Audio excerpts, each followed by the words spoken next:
Hello, everybody. Good morning. Yes, good morning. Good afternoon. The last speaker was saying that if Africa is still standing, it is due to the women. That is true. But if the men hear that, ooh, because we are struggling. That is true that the African women, particularly in sub-Saharan Africa, are having Africa like a baby in their hands, but they don't show it. They just do. They did not take to the man, I'm doing. No, they just do. So this is how it is happening. So we still say, yeah, we are doing with the men, but they are not doing much. In Benin, for example, they say the men, they are the fathers of our children. They are the fathers of our. You find that in the Gulf of, in the Gulf of Guinea, from Ghana, Togo, Benin, Nigeria. You don't say my husband. You introduce the father of my children. The man also introduce his wife as the mother of my children. That's why if I'm in Benin, if you are looking for Ken Bugul, if you say Ken Bugul, they don't know me. If you say Marietu, no. You say Mrs. Bileoma, no. But if you say the mother of Yasmina, oh yes, the mother of Yasmina, yes. She's traveling, the people are coming, yeah, she's a journalist, she's writing papers, oh yeah, we know her. The mother of Yasmina. This is how they talk about the relationship between men and women. So I'm very glad to be here with you this morning. I have to go very quickly, so we have just 30 minutes to talk. So for you to ask questions, because it is very important to have exchange and to have your point of view, or what do you think, or what you were thinking, or maybe what you were expecting, and to have more information or bring contributions so we can enrich each other to move forward. I'm sorry for my English, it is not very good. I used to speak in French or in Wolof, but I try to do my best. As usual, the women are doing. And the situation of Senegal, when we talk about countries in Africa, that very big continent, even one country is already a small continent due to the borders done by the colonizers in Africa. So if you come to Senegal, when we are talking about the women, you have the women from the northern part, the Tukulur, Pearl, along the river, from Richard Toll, going to Podor, Matam, going to Bakel, to the Soninke people. You have the south of Senegal, which is separated from the country with a small country called the Gambia. We have the Gambia in the Senegal, and the South Casamance is completely different from the northern part because it is a little bit far. They are not the same, they don't belong to the same ethnic groups. Most of the time they don't have the same religions, because the Islamic religion, the Muslim religion, was much more in the northern part and going down slowly, but did not go beyond. Even you can find in the middle of the country, you have the Serer people. The Serer, the president, our former president Senghor is a Serer, but in the Serer you have different Serer. You have the Serer Fadjoud, you have the Serer Ndut, you have the Serer Nyominka from the islands, as a writer Fatou Diom. I don't know if you know her. Fatou Diom is a great Senegalese writer living in France, and she's a Serer, but she's a Serer Nyominka from the islands of Nyojor, different from the other Serer. And in the Serer, Years ago, we don't have many Muslims because they have the traditional beliefs. And then you have the eastern part of the country, which takes the Tukulor, the Peul, the Soninke, and part of the Casamance also joining. And it is on that path to the east that, for example, the region where I born, the Nukuman, is in that, is the center of Senegal, but a little bit to the east side. Because in the center you have also another region called the Baol. The Baol is a region which produced from the 70s the most important migration movement to Europe, the Baol.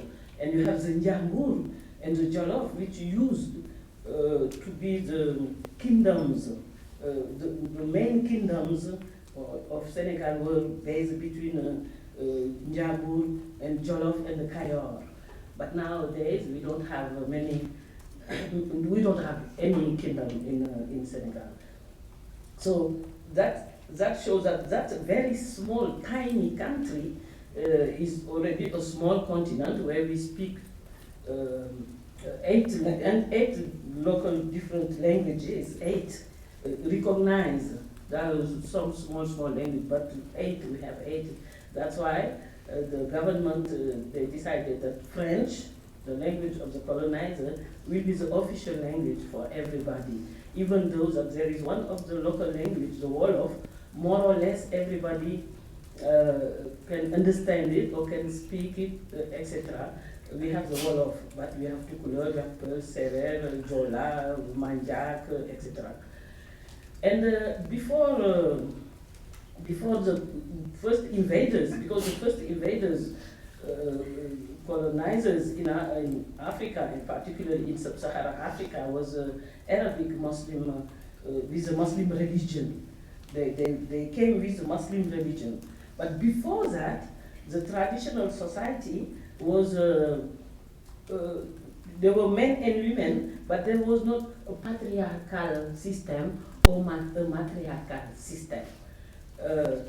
You have a man and a woman, and in talking about a man has a, can be the father, the brother, the son, or whatever, the husband, etc. But his power is not coming from him. His power is with her sister. If you have read L'Aventure ambiguë de Cheikh Hamidou Khan, there is one character, La Grande Royale. That Grande Royale shows that even men, they are discussing, taking decision, they need to have the caution of La Grande Royale, who is the sister of the man, La Badienne. In Wolof, you say Badienne. I think in Tukulor, you say Gogo. There are names. But Badienne is a very important meaning in Senegal. It's the sister of the father. So to balance that the power of the man is there, but is cautioned, guaranteed by his sister. And for the woman, it is her brother, l'oncle, Nijai, very important.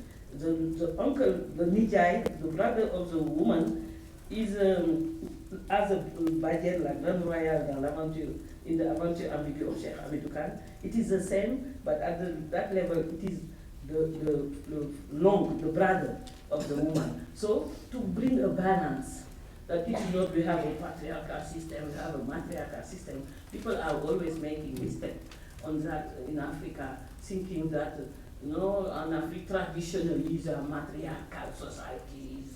No, it was a balance, because the masculine element is with the woman and the feminine element is with the man, to bring balance. Everybody is important in the society. And you have that up to Congo. Chez les Lari tribes in Congo, Brazzaville, Republic du Congo, it is the same. You can find that in many African societies. But when we received the first colonizers, the first invasion, maybe it is not sympathetic to say invasion, but I don't find another word for that. With the Muslim religion, it was now that the character, the figure of the man comes because, I'm sorry, because we are all believers, but they present that God is a man, the prophets are man, and the people who came to bring that religion to us were all of them man. And they say that the man is responsible the family, the food, the clothing, the health care, the love, the man. So we say, ah bon, okay. So the women just stay in that small corner. Somebody is really deep with the food, with the clothing, with the health insurance, with the love, with the tenderness, with everything. Something is heavy, a man must take it. This work, it is for the man. What do you do? Oh, the man, etc. And then after that, first colonization, now the French, the colonization, political, economical colonization, and mental colonization came with the European after the slavery, the trade, slavery trade. They did not care about men or women. If you are young, strong, you are taken as slave. But with the colonizers, because the governors who came also were men, and they came with a patriarchal system which was running in Europe in those days. So this came to reinforce the position and the role of the men in the society. Now we have the religion, and now we have also with the Christian religion and the colonizers imposing the personality, the role of the man, very important. They have to take care of us, this and that, etc. And we were running like that up to the independence, despite we used to have in Senegal very strong, important women, queens, princesses in our kingdoms, in the Wano, in the Kayol, in the Baol, even the Ndukuman, the region I born, in Nyoro Diri, close to the Gambia. We used to have very strong women, queens, warriors, influential women in the society. But with, from the colonization, that role, the women were behind. And for example, the colonizers, when they came, the first schools they opened were in 4 cities. The colonizers declared that those 4 cities in Senegal, on the coast, are French departments, communes, provinces, something like that. You have Saint Louis, which was the headquarters. You have Dakar, Gorée, and Rufisque. That's why the first writers, female writers, all of them they came from those French commune provinces. Aminata Safar is from Saint Louis, Mariama Ba, and even the male writers, because they have schools before all the rest of the country. We were considered as indigenous. Even up to today, we still have small problems with the people of Saint Louis, Dakar, and Rufisque, because they are treating us as rural people, Kaukau. We are Kaukau. And we call them les cheap. They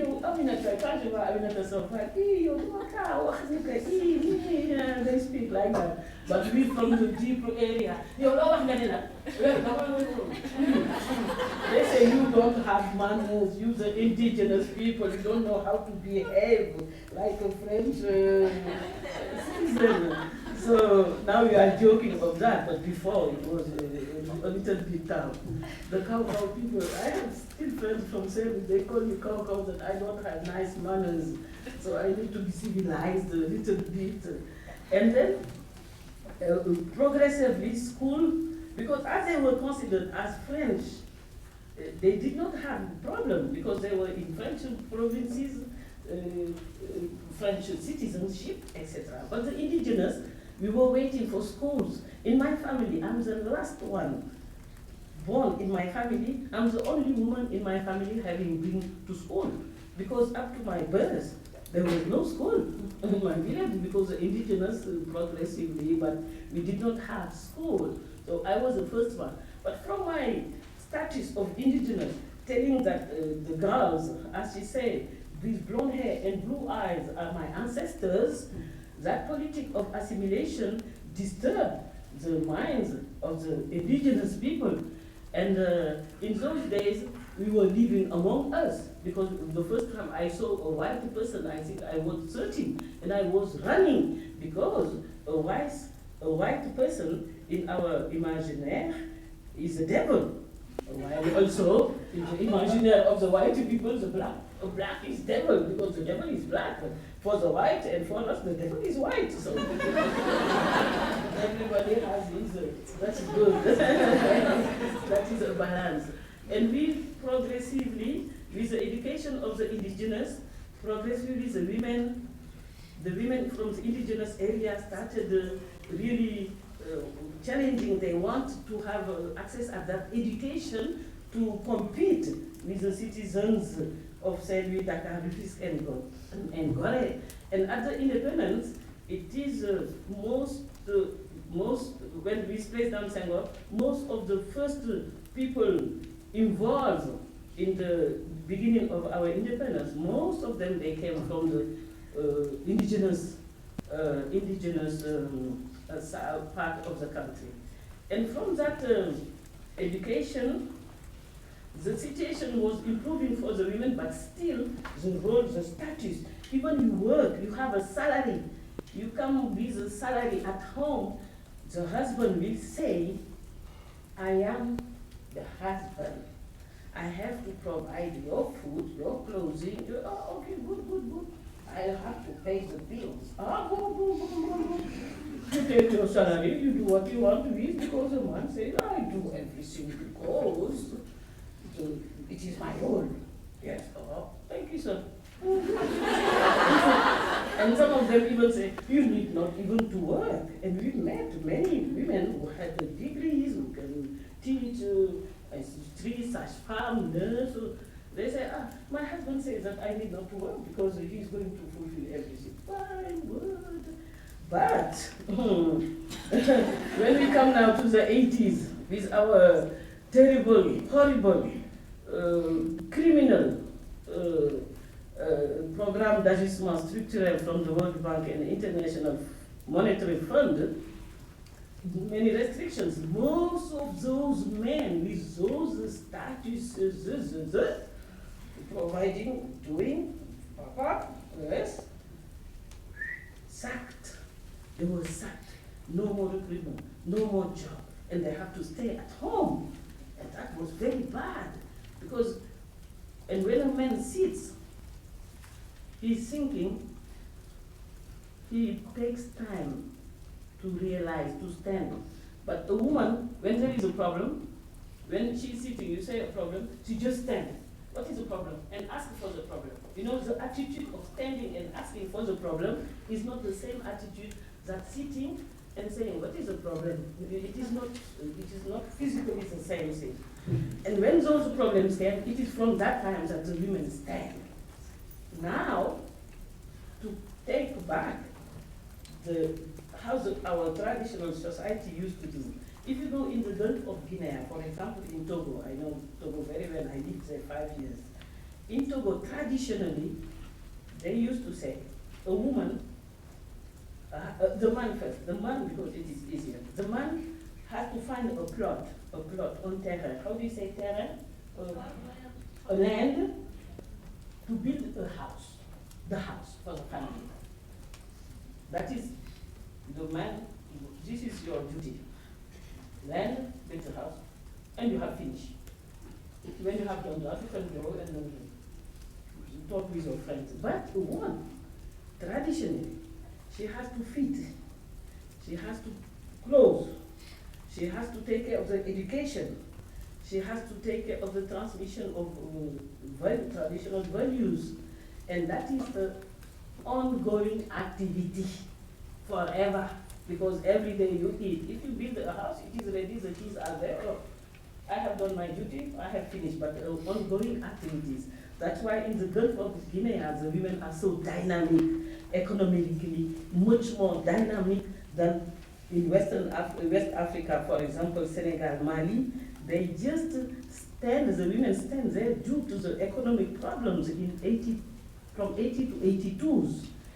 But that situation also, after the Année Internationale de la Femme, etc., in the 75s, etc. But when the women now stand to work, to find a job, usually we say, oh, the Senegalese people, or even Mali, West Africa people, the women, they like jewels, a lot of gold. They like wearing gold in those days. So they took those jewels, they sell them to have the money and to start a business, a trade, etc. So that's why even the poorest country in the world, the city in the world, if you go there, for example, if when you go to Calcutta, you go to the poorest area in Calcutta, the poorest woman, even sometimes begging in the street, if you remove the sari, you will find a small gold bracelet, because a woman must always keep some gold. You never know what is going to happen. It is your passport for freedom. You take your gold, you sell it, and you can go. So they sold their gold, and they start doing the business. With women working in offices, women at the hospital, women educated, but the women who were not much educated from the traditional position with the religion and with the colonizers, they just sold their golds.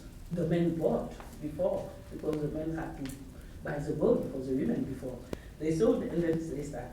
We met a lot of divorces in Senegal, because the men were surprised that suddenly the women now are the ones standing, providing what we need in the house. They were feeling humiliated, and they did not know how to overcome that situation due to economic problems.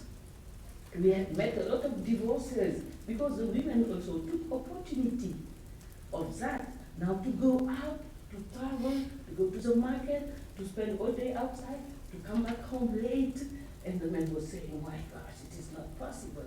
And from the humiliation, now the things changed, because the women were not showing. So to say, it is me, as a man used to say, the father coming like that. The woman, they were providing the food, everything, but they put the men in prison with children. But when they take care, if you ask a woman selling fish or peanuts in the street, I have to work because I have to take care of my children and my husband. I have to work, I have to find something because the children must eat, must be educated, must be this and that. And some men, now they are comfortable with that situation also, to be considered as part of the children and being cared by the woman. And I think that economical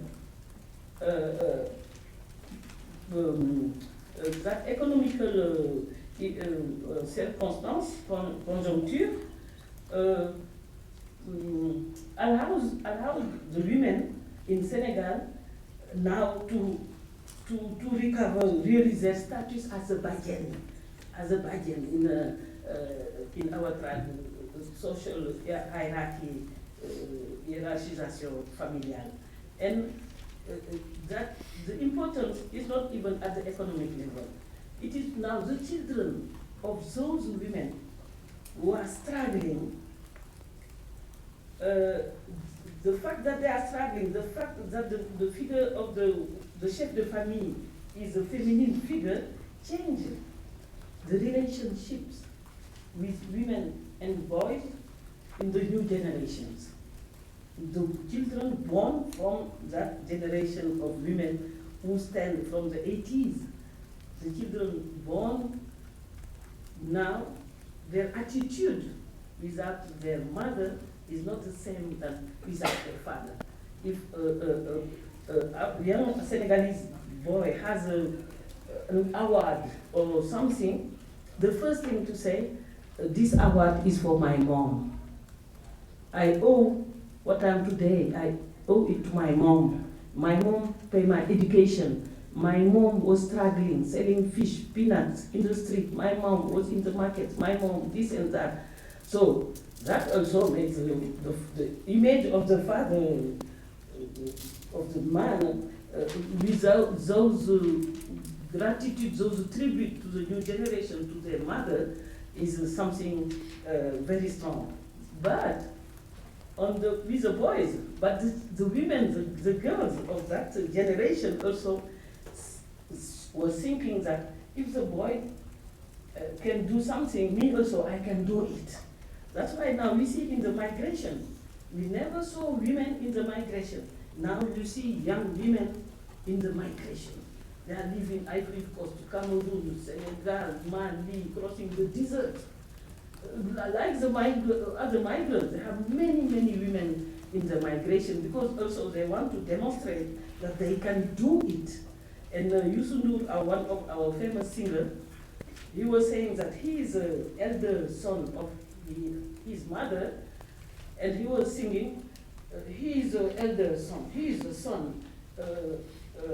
Man my tao, a very nice song. Man my tao, tao means. And then, after he made another song, it is good to be a girl, it is good to be a boy, it is good to be a girl. All the other sayings, because it has to change, because the situation will move in. And this is important also for the,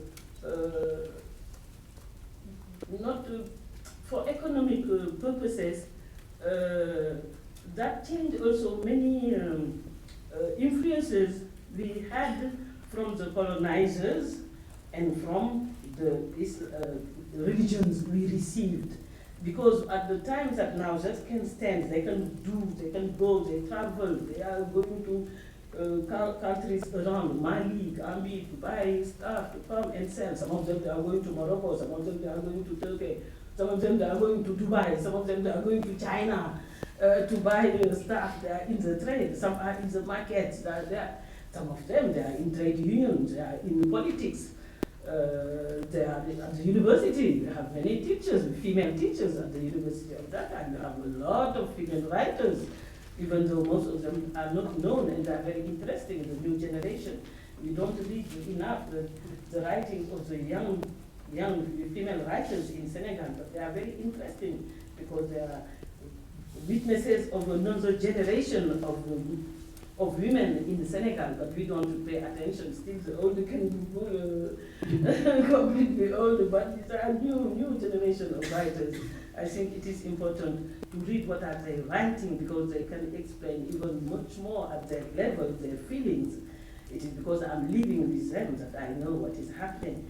And this is how the situation, the conditions of women in Senegal progressively change the situation. The only problem we can have is that still we don't have, the older girls don't have access to education. That is one of our main concerns because education is very important. When you are educated, you can change things. But if you don't have access to education, you can't change the things. And because to be on the process of being educated, you can postpone marriages. You can postpone situations. You say, no, when I finish my studies, when I go to the university, at that time I get married. No, I want to do my doctorate before, etc. And we have women that can now marry at 35. My daughter, she has 31 years, she's not married. Yeah, she's not married. And that is today very common in Senegal. But before, on my time, no. 13, 14, 15. But for in areas where the girls don't have access to education, still we find that there are marriages with young girls, there are female genital mutilations in the area with the Serer people. We have that also in the north with the Soninke people at the south, north, south, to Bakel, Matam, Bakel.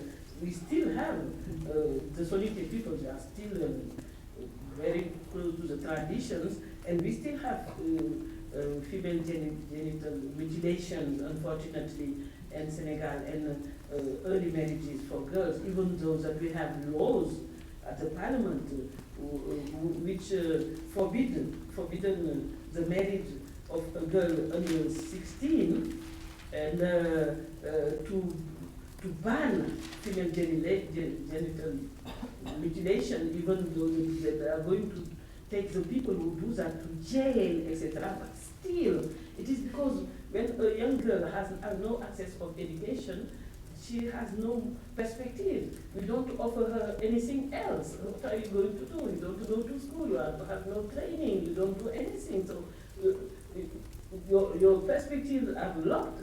So you just say, if I don't I can't project myself, have perspective, what do? You return to what you traditionally know, your family, your tradition, your belongings to exist, just to exist. But if you have access to education, you have much more perspective to have another kind of existence instead of being married very early and to be victim of genital mutilation. This is what I can say, because we have a problem of time, but you can ask questions, and at that time I can bring much more information. Thank you so much.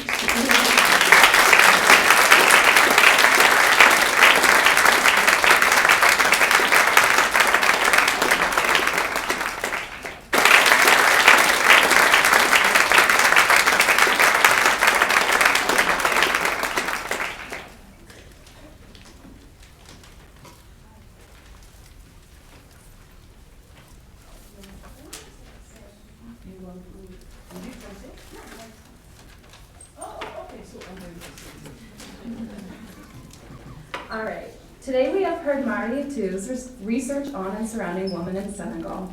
Within this lecture, she has expounded on the fallacies within governmental interactions, the exploitation of Western countries when it concerns Africa and Senegal in particular, and how that has affected Senegalese women. As I personally met with Ken Bugul, her written pen name, and heard her journey to where she is now, it is obvious how dedicated and passionate she is about bringing change to how the world interacts with and views Africa. The discovery of her own origins through her education and life experiences highlights an important fact. Africa itself is not poor, the people are poor.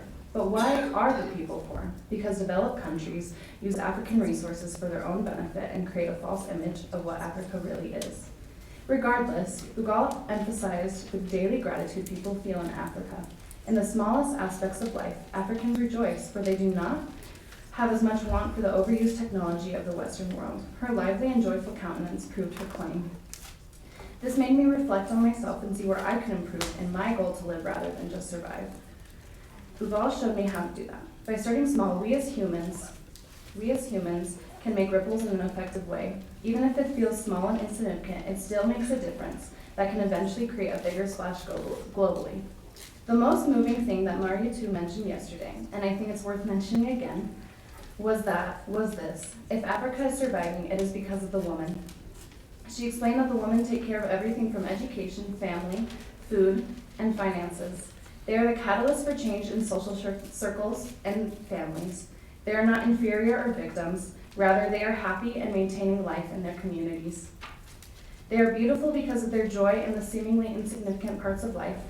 My hope is that as we all do today, we can develop the same outlook on our journeys as human beings and not allow our circumstances to diminish our views on the human race and on women in particular.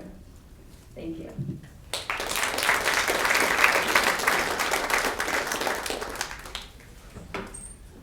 Okay, so now we're going to do a Q&A, and I'm going to start off the Q&A with a question for Kim.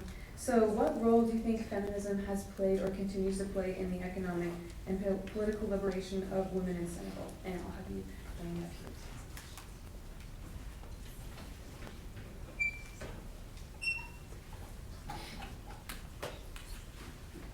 Okay, I'm back again. You know, the word feminism, people like me, the people of my generation, the women of my generation, and maybe one generation after, we and educated or have traveled know about the word. But for a country where half of the population nearly has never been to school, they are not even alphabetized, they don't even know the alphabet.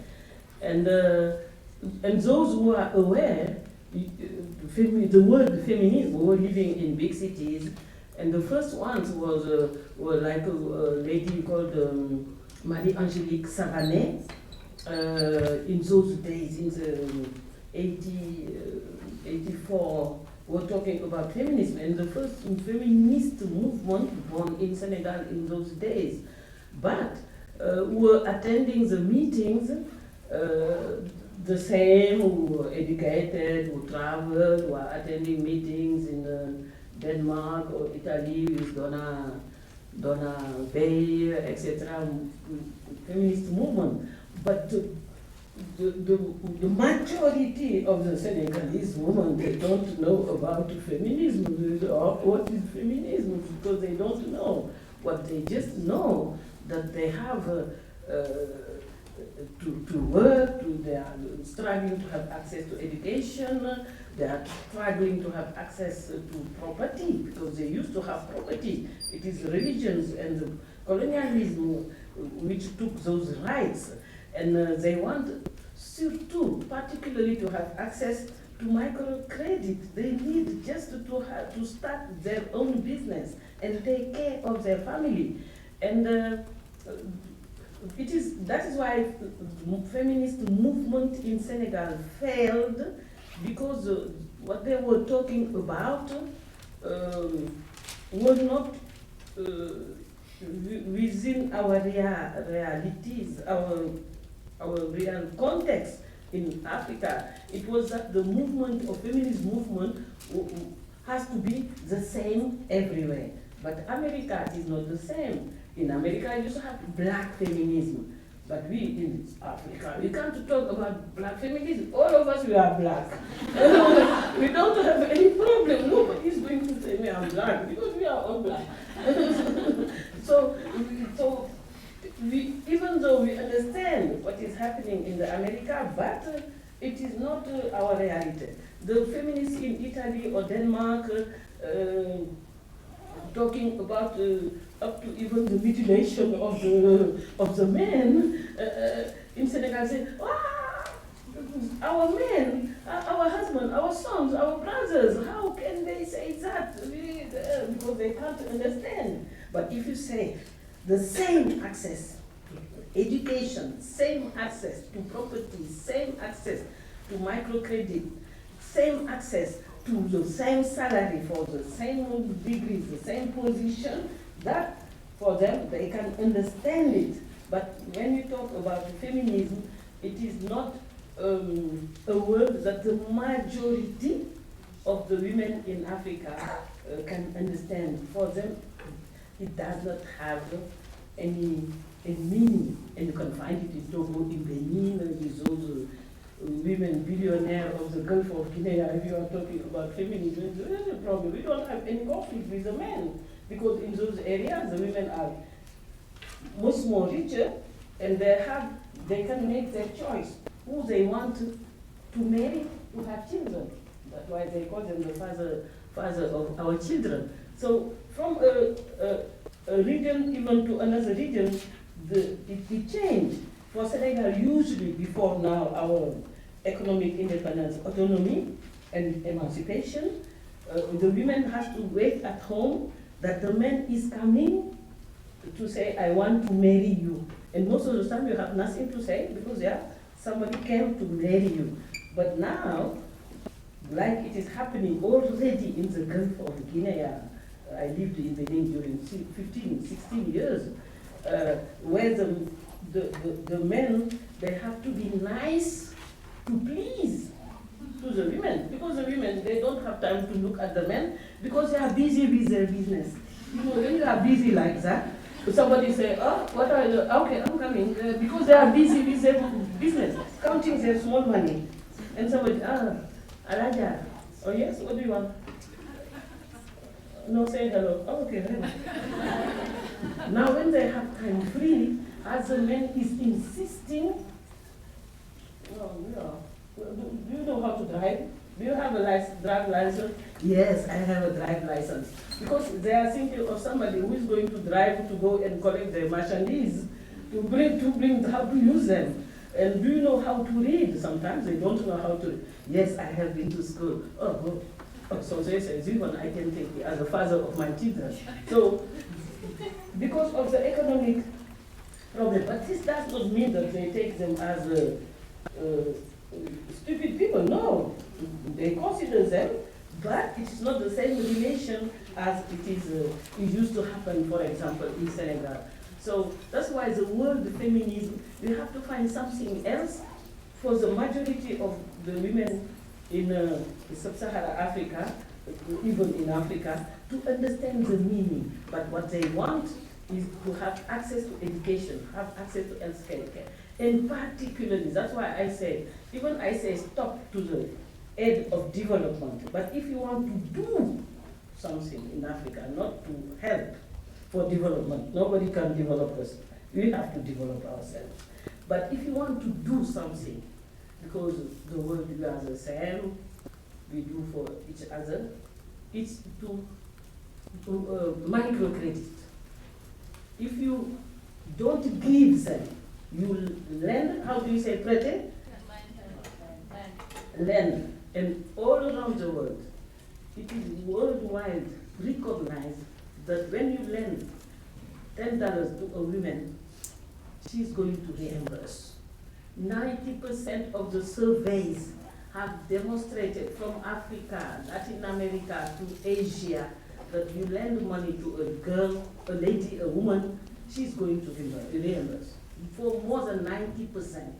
And for men, it is not the same, according to the surveys done in Asia, particularly in India and in Africa. So if you want to do something, if you help a mother, you will send 3 girls to school. You will send 3 girls to have access to health care. You will send girls to emancipation, to avoid genital mutilation. So this is how we see the feminism in Senegal, but not like it is happening, for example, in France or in America. It is not the same. You have more questions, but now it is time for going to the lessons, to the course.